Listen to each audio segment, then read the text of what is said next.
Magandang araw mga amo at welcome sa Kalye Topics.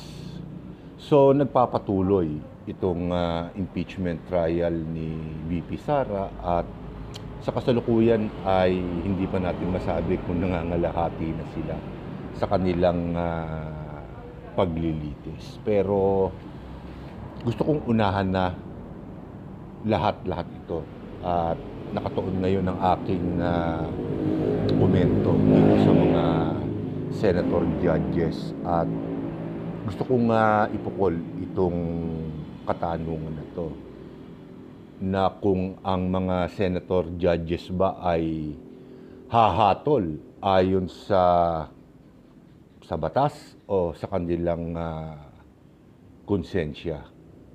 Well, isama na rin natin diyan siyempre yung kanilang political affiliation, ika nga. So, well, para sa akin, kung titingnan ko ng talagang marugdob, malapitan itong paglilitis na to at uuriin ang bawat senator judges, aabutin tayo ng siyam-siyam dito, mga amo. So, kumbaga sa pangkalahatan ng aking naobserbahan ay karamihan sa kanila ay boboto ayon sa kanilang una political affiliation at ikalawa siyempre konsensya nila, di ba? Yung sinasabing naaayon sa batas, parang hindi ko na nakikita dito sa paglilitis na to. Dahil ang alam ko sa mga hukom na kagaya ng ginagampanan ngayon ng mga senador ay hindi sila nag-aabogado para sa isang panig at pinipilit nilang maging patas sa lahat ng oras. Pero sa bagay na to, nabibigo ang ating mga senator judges. Yan ang aking obserbasyon. Ewan ko lamang po sa inyo, siyempre. At ako ay maaring mga 85% na nakatitiyak na ang mga senator judges ay boboto ayon sa kanilang political affiliation at konsyensya dahil karamihan naman sa kanila ay hindi lawyer. Oo, meron silang mga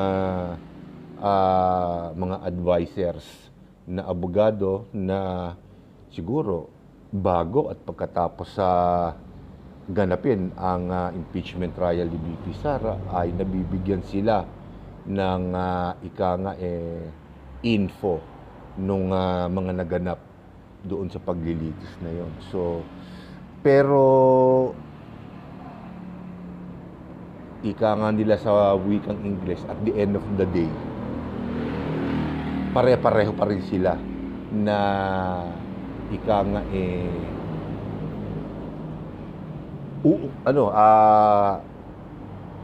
bubungkali ng kanilang konsensya kung sila ba ay magdidesisyon ng pabor o laban sa impeachment trial ni VP Sara.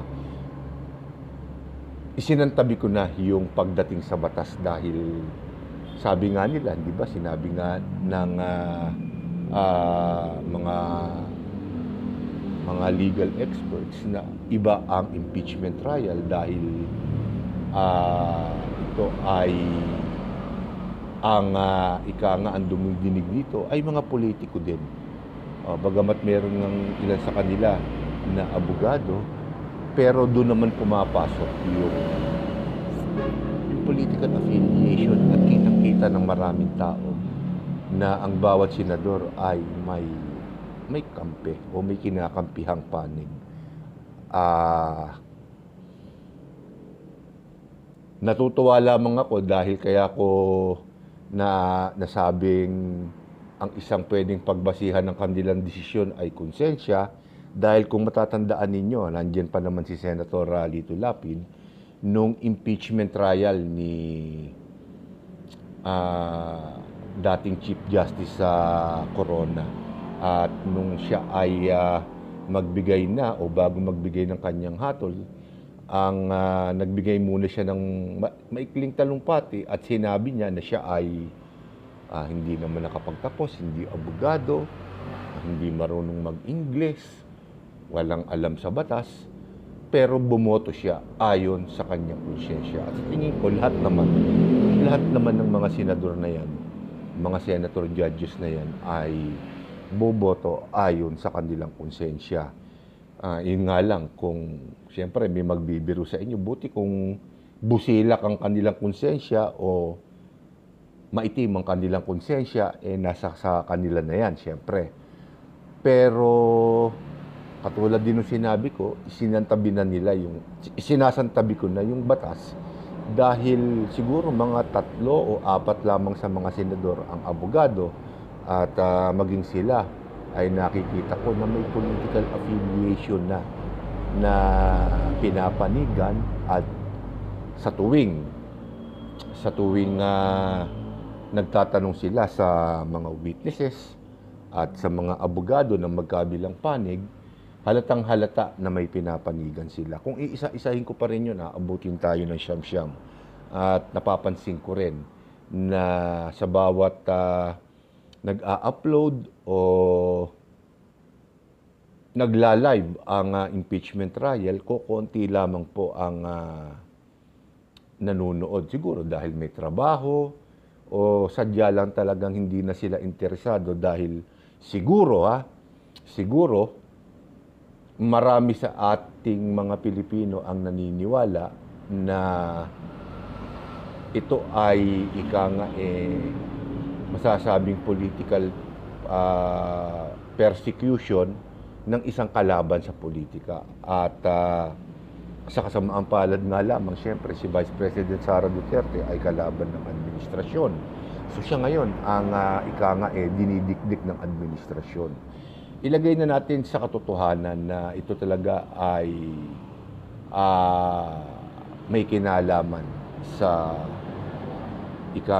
pagdideklara ni BP Sara ng kaniyang kandidatura sa 2028. At siguro kahit hindi naman siya nagdeklara ng hayagan, mangyayari itong impeachment trial na to dahil alam naman natin na si BP Sara ay anak ni dating Pangulong Rodrigo Duterte. At malamang sa alamang, kahit na hindi naman siya nagsalita o nagdeklara, alam ng karamihan na pagdating ng 2028 ay gagawan siya ng paraan na hindi makakandidato dahil siya yung force to be reckoned with. So siya yung pinakamalakas na kandidato para sa susunod na pampanguluhang eleksyon. At sa kasalukuyan, nababalot sa korupsyon, sa kontrobersya ngayon ang kasalukuyang administrasyon at maraming politiko ang nangangamba na kapag nanalo si BP Sara sa 2028 ay sila naman ang uusigin. Nakita naman natin na sa kasalukuyan, aminin man natin at sa hindi, mga politiko, ang tinitira nila ngayon ay mga kalaban ng administrasyon. Hindi kayang itanggihan.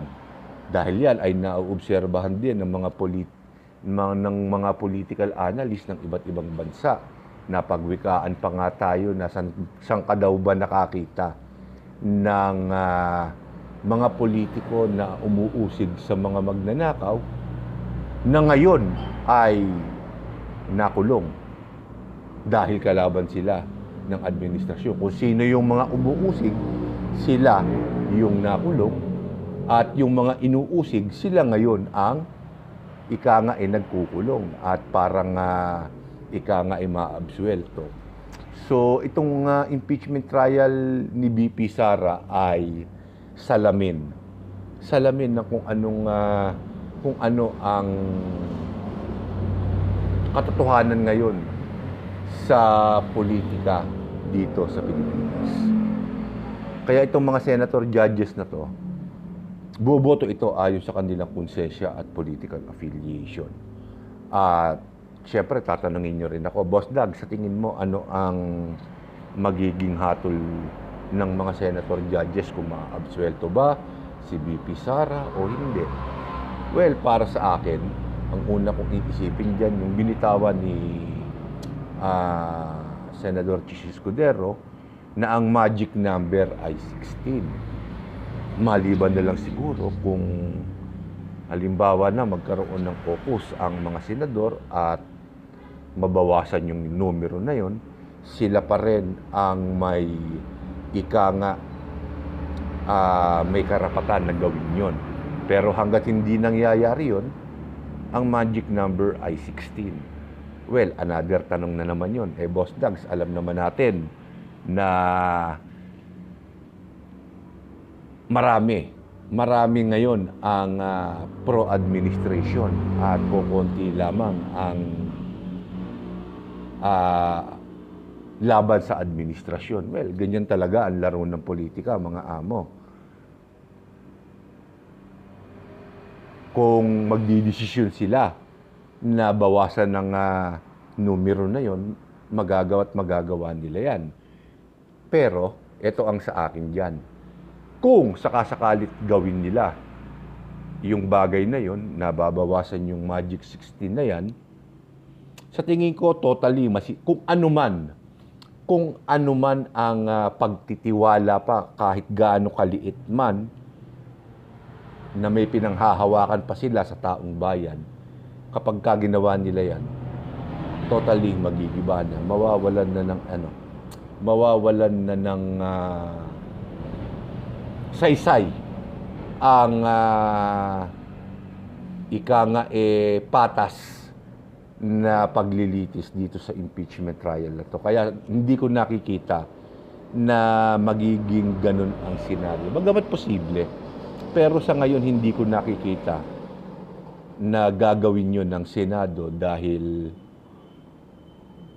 kung iisipin natin, napakatagal ng impeachment trial. Aabutin ng hanggang sa susunod na taon.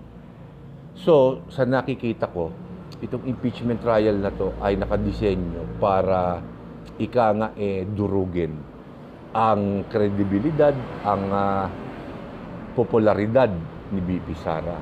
Doon malinaw yan. Ngayon, pagdating sa conviction, kung guilty or not guilty, kung mai-impeach o hindi, sa tingin ko, may tsansa na ma-impeach si BP Sara.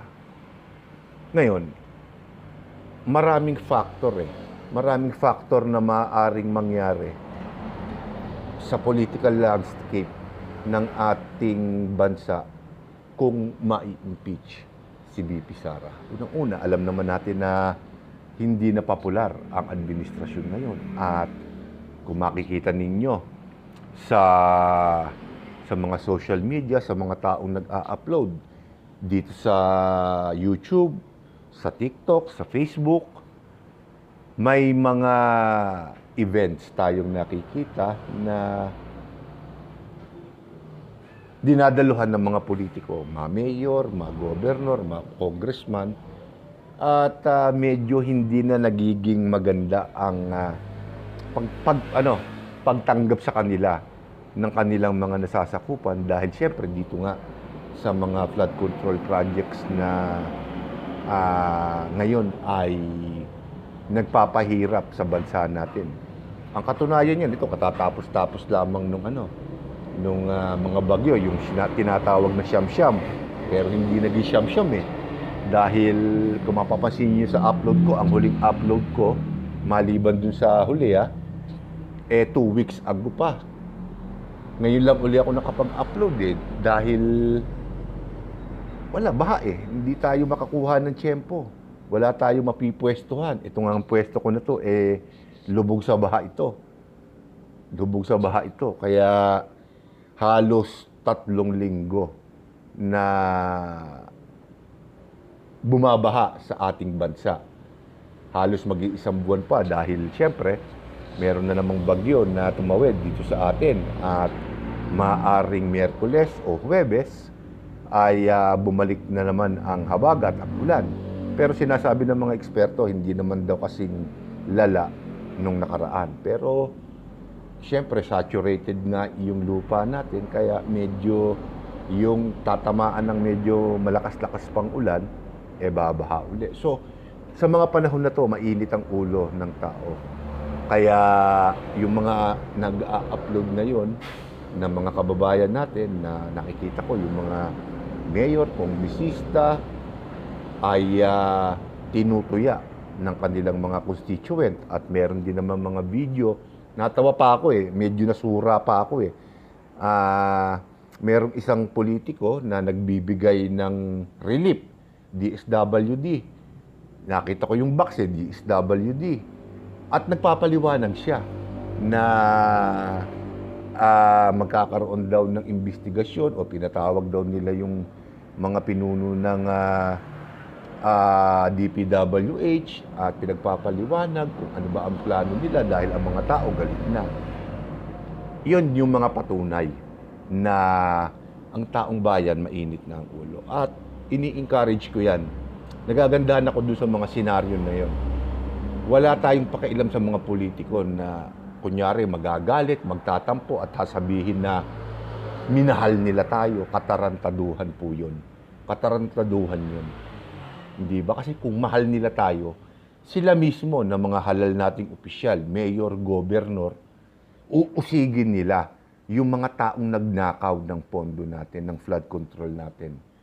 May mga taong namatay, maraming hindi nakapagtrabaho. Pero ang tinututukan natin, itong pilit na ipinamumuka o pilit na itinututok tayo dito sa impeachment trial ni BP Sara. Well, pues, sige. Ito ang ginagawa ko ngayong pagtutok sa impeachment trial ni BP Sara. Pagdating sa kung guilty or not guilty, kung ma-impeach o hindi, may posibilidad, mga amo. May posibilidad, hindi natin pwedeng alisin yun. Hindi natin pwedeng alisin yun. May posibilidad na ma-impeach si BP Sara. Pero nakikita ko na kapag ka nangyari yun, magkakaroon ng kaguluhan sa ating bansa dahil hindi tatanggapin ng mga supporters o taga-suporta ni BP Sara ang ganung bagay. So, alam ko, nakita na rin ito o alam na rin ito ng administrasyon. Kaya, sa nakikita ko, ang pinaka-diskarte na gagawin ng administrasyon isirain ang reputasyon, ang kredibilidad, ang popularity ni BP Sara.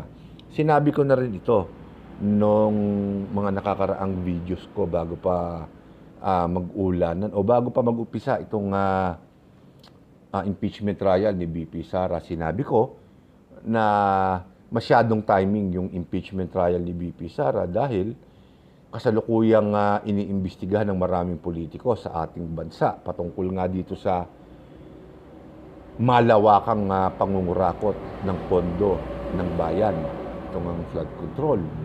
At itong impeachment trial na to, ang pipilitin nilang ma-promote sa atin para malihes ang ating atensyon magmula sa flood control papunta rito sa impeachment trial. Pero sad to say, walang masyadong kumakagat.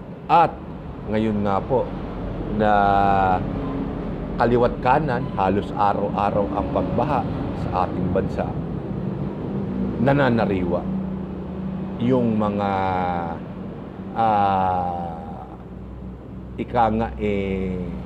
pagnanasa ng taong bayan na mapanagot itong mga politiko na to na nagnakaw ng ating pera at mabawi itong pera na to. So parang pagdating doon, nabibigo ang administrasyon. So ewan ko lang kung ano ang maiisip na diskarte ngayon ng administrasyon dahil nakasisiguro ako na itong mga politiko na kaupo na to ngayon, pagdating ng 2028 ay hindi na mananalo. Ang karamihan sa mananalo, pero nagdadasal ako na sana lahat, pero karamihan sa mga nakaupo ngayon ay hindi na mananalo at ang papalit sa kanila ay mga bago. Walang walang political plan na kinabibilangan, hindi miyembro ng isang political family o political dynasty, puro bago. At yun naman ang ipinopromote ko. So, dito sa impeachment trial ni VP Sara, nakasisiguro ako, ang gagamitin dito ng mga senador, kung dumating man tayo sa punto na magdidesisyon na sila, ay hindi ang batas. Ang gagamitin po nila ay yung kanilang konsensya at yung kanilang political affiliation na maaaring magpahamak sa kanila. So, dito ka na muna tatapusin ng video na to at sa susunod ko pa po mga video ay ibang paksa naman po ang ating tatalakayin. So, maraming salamat po sa inyong lahat at magandang araw po sa inyo.